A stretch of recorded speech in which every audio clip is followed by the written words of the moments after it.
Hello guys, lesson 8 पादपों में खनिज पोषण। पिछली वीडियोस में आपने पौधों के अनिवार्य तत्वों के बारे में पढ़ा, उनकी न्यूनता के लक्षण के बारे में पढ़ा। इस वीडियो में हम खनिज तत्वों के अवशोषण की क्रियाविधि के बारे में पढ़ेंगे। खनिज तत्व मृदा से कैसे अवशोषित किए जाते हैं। खनिज तत्वों का अवशोषण मृदा से पेड़ पौधे आयनों के रूप में करते हैं। जड़ों का जो विभज्योतकी और दीर्घीकरण क्षेत्र होता है, उनसे आयनों का अवशोषण किया जाता है। जल के अवशोषण से भिन्न होता है। जल के साथ आयनों का अवशोषण नहीं होता। खनिज तत्वों का अवशोषण प्राय उपापचयी ऊर्जा के उपयोग से होता है। तो यह एक सक्रिय अभिक्रिया है। पौधों में खनिज लवणों का अवशोषण दो प्रक्रियाओं द्वारा होता है, निष्क्रिय अवशोषण और सक्रिय अवशोषण। जैसा कि आपने पौधों द्वारा जल के अवशोषण में पढ़ा कि निष्क्रिय अवशोषण यानी जिसमें ऊर्जा खर्च नहीं होती और जो अवशोषण विद्युत रासायनिक प्रवणता के आधार पे किया जाता है बिना ऊर्जा खर्च किए, उस तरह के अवशोषण को निष्क्रिय अवशोषण कहते हैं। तो यहाँ पर भी जब आयनों का अवशोषण उनके विद्युत रासायनिक प्रवणता के आधार पर कोशिका द्वारा बिना ऊर्जा खर्च किए अंदर कोशिका में प्रवेश करते हैं, उसे निष्क्रिय अवशोषण कहा जाता है। अर्थात जब जड़ की सेल में आयनों की कंसंट्रेशन कम है और बाहर मृदा में आयनों की कंसंट्रेशन सांद्रता अधिक है, तो विसरण के द्वारा आयन बाहर से अंदर जड़ की सेल में प्रवेश करते हैं। अर्थात इसके लिए किसी ऊर्जा की आवश्यकता नहीं होती, ऊर्जा खर्च नहीं होती। इसी को निष्क्रिय अवशोषण कहते हैं। और सक्रिय अवशोषण, जैसा कि आप जानते हैं कि जब उपापचयी ऊर्जा के उपयोग से और विद्युत रासायनिक विभव के विरुद्ध आयनों का विसरण सक्रिय अवशोषण कहलाता है। अर्थात सेल सैप में, जड़ की सेल सैप में जब आयनों की सांद्रता अधिक है और बाहर कम है, फिर भी आयन अंदर प्रवेश कर रहे हैं, यानी किसके विरुद्ध हो गए? विसरण के विरुद्ध हो गया, विद्युत रासायनिक विभव के विरुद्ध आयनों का विसरण हो गया, तो इसे सक्रिय अवशोषण कहते हैं और इसमें ऊर्जा की आवश्यकता होती है। दोनों के तीन तीन परिकल्पनाएं हैं। निष्क्रिय अवशोषण की सहती प्रवाह परिकल्पना, आयन विनिमय सिद्धांत और डोनन साम्यावस्था सिद्धांत। और सक्रिय अवशोषण की वाहक संकल्पना, आयन पंप अथवा साइटोक्रोम पंप संकल्पना और विद्युत रासायनिक प्रवणता संकल्पना। तो हम इनको अलग अलग पढ़ेंगे। निष्क्रिय अवशोषण, जिसकी तीन परिकल्पनाएं, सहती प्रवाह परिकल्पना, आयन विनिमय सिद्धांत और डोनन साम्यावस्था सिद्धांत। सहती प्रवाह परिकल्पना क्या है?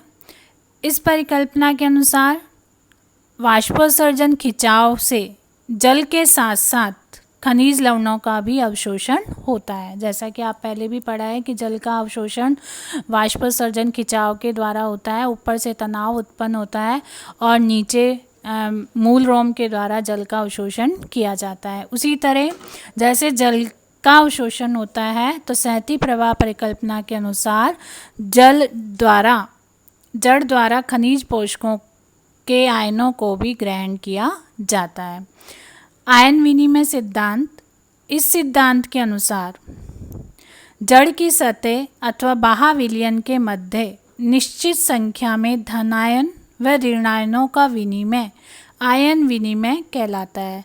चूँकि ये विद्युत रासायनिक प्रवणता के अनुसार हो रहा है निष्क्रिय अवशोषण, यानी मृदा में जो है आयन अधिक है और सेल में जो है आयन क्या है, ये सेल में आयन कम है, बाहर आयन्स अधिक है, तो विसरण के द्वारा कहाँ जाएंगे?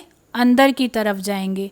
तो इस सिद्धांत के अनुसार जड़ की सतह और बाह्य विलयन के मध्य, ये सतह है, बाह्य विलयन के मध्य जितने धन आयन अंदर जाएंगे उतने ही धनायन बाहर आ जाएंगे, जितने ऋणायन अंदर जाएंगे उतने ऋणायन बाहर आ जाएंगे। यानी आयन विनिमय केवल समान आवेश के आयनों के मध्य ही होता है, धनायन का धनायन के साथ और ऋणायन का ऋणायन के साथ। आयन का विनिमय केवल धनायन व ऋणायन का विनिमय के ऋणायन के साथ होता है। आयनों के जड़ की सतह पर अवशोषण होने से कोशिका के अंदर निष्क्रिय विसरण से स्थानांतरण होता है।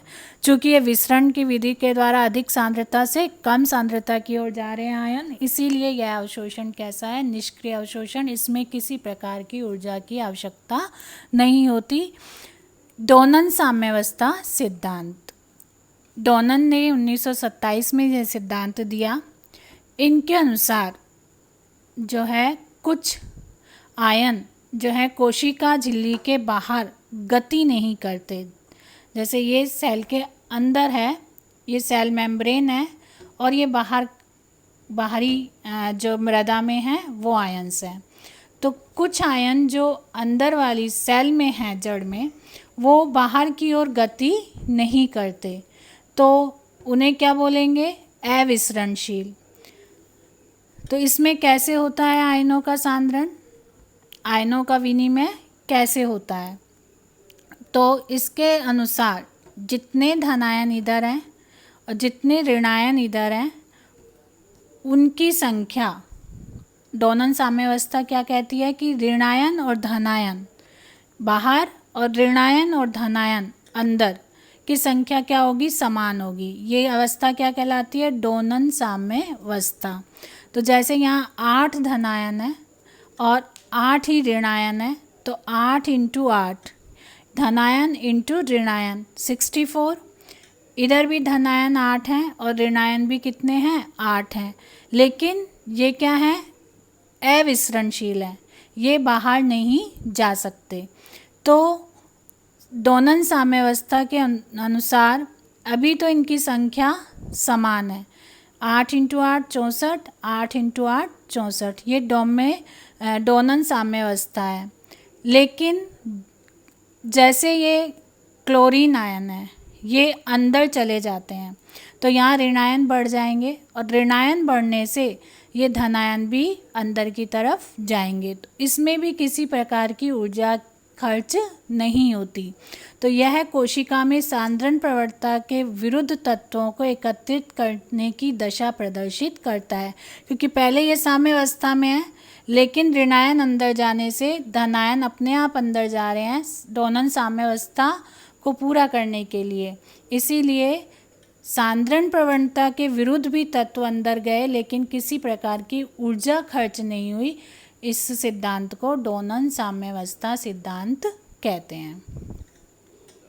सक्रिय अवशोषण, सक्रिय अवशोषण यथार्थ ऊर्जा की आवश्यकता होती है जब सेल सैप में आयनों की सांद्रता अधिक है और बाहर मृदा में आयनों की सांद्रता कम है, तो अवशोषण सांद्रता प्रवणता के विरुद्ध होगा, इसलिए ऊर्जा की आवश्यकता होगी और इस तरह का अवशोषण क्या कहलाएगा, सक्रिय अवशोषण। इसके लिए 3 परिकल्पनाएं हैं, वाहक संकल्पना, आयन पंप अथवा साइटोक्रोम पंप संकल्पना और वैद्युत रासायनिक प्रवणता संकल्पना।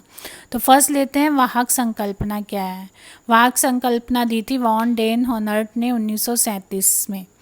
इनके अनुसार जो जीव द्रव झिल्ली है, ये सेल मेम्ब्रेन के अंदर का भाग है और ये बाहर मृदा में आयन है और ये अंदर है, सेल जड़ के अंदर का क्षेत्र दिखाया गया है। तो इनके अनुसार जीव द्रव झिल्ली जो है कुछ आयनों के लिए पारगम्य नहीं होती, चयनात्मक होती है जीव द्रव झिल्ली। जैसा कि आपको मालूम है कि कुछ आयनों को अंदर आने देती है और कुछ को नहीं। तो जिसमें बाह्य दिक् स्थान में अवशोषित आयन स्वतंत्रता पूर्वक विसरण करते हैं, लेकिन बाह्य व आंतरिक क्षेत्र के मध्य, ये बाह्य क्षेत्र और ये आंतरिक क्षेत्र के मध्य आयनों के लिए ये पारगम्य नहीं होती। तो इस क्षेत्र को पार करने के लिए इस जीवद्रव झिल्ली वाले स्पेस में कुछ कंपाउंड पाए जाते हैं, या यूँ कह लो कुछ प्रोटीन्स पाए जाते हैं, जो कि ये निष्क्रिय प्रोटीन है इस समय, जो कि एटीपी से ऊर्जा ग्रहण करके, एटीपी टूट के किस में टूटता है, एडीपी और इनऑर्गेनिक फॉस्फेट। एटीपी से ऊर्जा लेके ये सक्रिय वाहक में बदल जाता है और सक्रिय वाहक बाहरी क्षेत्र से आयन अंदर ले लेते हैं और क्या बनता है, सक्रिय वाहक सम्मिश्र बन जाता है। और सक्रिय वाहक सम्मिश्र इनर सरफेस पे आके आयनों को अंदर प्रवेश करा देता है और खुद निष्क्रिय होके आगे ऊर्जा लेकर और फिर सक्रिय वाहक के रूप में कार्य करता है।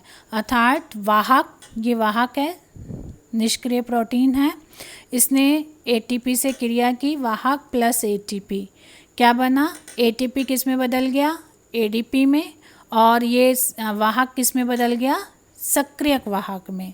अब सक्रियक वाहक बाहरी क्षेत्र के आयन से क्रिया करेगा, सक्रिय वाहक प्लस आयन, ये किस में बदल गया, वाहक आयन सम्मिश्रण में। और ये है वाहक आयन सम्मिश्रण। और वाहक आयन सम्मिश्रण आयन को अंदर प्रवेश करा देगा और खुद किस में बदल जाएगा, निष्क्रिय वाहक प्लस आयन में। इस तरह से इस क्रिया में आप देख रहे हो किस तरह के अवशोषण में वाहक ऊर्जा का उपयोग कर रहा है। अर्थात जीवद्रव झिल्ली में जो अवरोधक है उसके लिए जो निष्क्रिय वाहक हैं वो ऊर्जा का उपयोग करके सक्रिय वाहक में बदल रहे हैं और अवशोषण हो रहा है। सेकंड, आयन पंप संकल्पना या साइटोक्रोम पंप संकल्पना, जिसे लुंडेगार्थ और वर्स्ट्रोम ने 1933 में दिया। इनके अनुसार पौधों में श्वसन दर व उनके द्वारा ऋणायनों के अवशोषण में प्रत्यक्ष संबंध होता है। इनके अनुसार ऋणायन व धनायन के अवशोषण की क्रियाएं भिन्न हैं। ऋणायनों का अवरोधक झिल्ली में बाह्य सतह से भीतरी सतह की ओर स्थानांतरण साइटोक्रोम द्वारा होता है जो सक्रिय अवशोषण है, और ऋणायन आंतरिक सतह पर अधिक होंगे तो धनायनों का निष्क्रिय अवशोषण होता है। अर्थात देखिए, इस चित्र से समझिए कि ये बाहरी सतह दिखाई गई है, ये अवरोधक झिल्ली है यानी जीवद्रव्य झिल्ली जो कुछ आयनों को अंदर प्रवेश नहीं करने देती, और ये आंतरिक सतह है। इनके अनुसार ऋणायन किससे जुड़ता है, साइटोक्रोम पंप के द्वारा आंतरिक सतह में प्रवेश करता है। तो साइटोक्रोम पंप, जब आपको पता है ईटीएस में जब ये ऑक्सीडाइज्ड होंगे, श्वसन की क्रिया होगी, ऑक्सीडेशन क्रिया होगी, तो इलेक्ट्रॉन निकलेंगे और उसकी जगह क्या जुड़ जाएगा, ऋणायन साइटोक्रोम पंप से। और ऋणायन यहाँ से जुड़ के या आंतरिक ऋणायन को कहाँ जाने देंगे, आंतरिक सतह पर। जब ऋणायन यहाँ प्रवेश कर जाएंगे, इस समय किसका उपयोग हुआ, ऊर्जा का, इसलिए इसको क्या कहा जाएगा, सक्रिय अवशोषण। और जब ऋणायन की सांद्रता अंदर अधिक हो जाएगी तो धनायन जो है वो निष्क्रिय प्रवाह के द्वारा ही अंदर प्रवेश कर जाते हैं, क्योंकि इसको संतुलित करने के लिए अंदर ऋणायनों की संख्या अधिक हो गई, तो इसको संतुलित करने के लिए धनायन निष्क्रिय प्रवाह के द्वारा झिल्ली से होते हुए आंतरिक सतह पे प्रवेश कर जाते हैं। अर्थात ऋणायन और धनायन का अवशोषण की क्रियाएं क्या हो गई, भिन्न, क्योंकि ऋणायन में ऊर्जा की आवश्यकता हुई और धनायन का कैसा प्रवाह हुआ, निष्क्रिय, यानी ऋणायन का सक्रिय प्रवाह कहा जाएगा और धनायन का कैसा प्रवाह कहा जाएगा, निष्क्रिय प्रवाह। तो ये है आयन पंप संकल्पना। अब है विद्युत रासायनिक प्रवणता संकल्पना। विद्युत रासायनिक प्रवणता संकल्पना, जिसे पीटर माइकेल ने 1968 में दिया। इनके अनुसार ऋणायनों का स्थानांतरण अवरोधक झिल्ली की बाहरी व आंतरिक सतह पर उत्पन्न विद्युत प्रवणता के कारण होता है। इस विधि में एटीपेज एंजाइम महत्वपूर्ण भूमिका का निर्वाह करता है।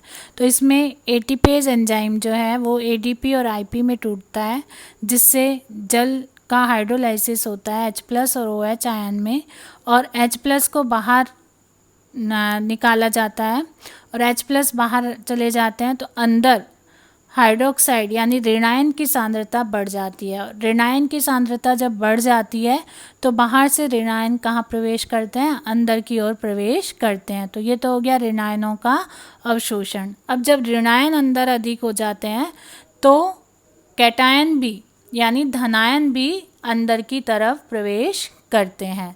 तो चूंकि इसमें भी एटीपेज एंजाइम एटीपी से ऊर्जा ली गई, इसीलिए इस अवशोषण को भी सक्रिय अवशोषण कहा जाता है। हाँ, तो बच्चों इस तरह से आपका ये लेसन ख़त्म हो जाता है। ये कुछ क्वेश्चंस हैं जिसका आप स्क्रीनशॉट ले लीजिए और इसको अच्छे से प्रिपेयर कर लें, जो एग्ज़ाम में पूछे जा सकते हैं।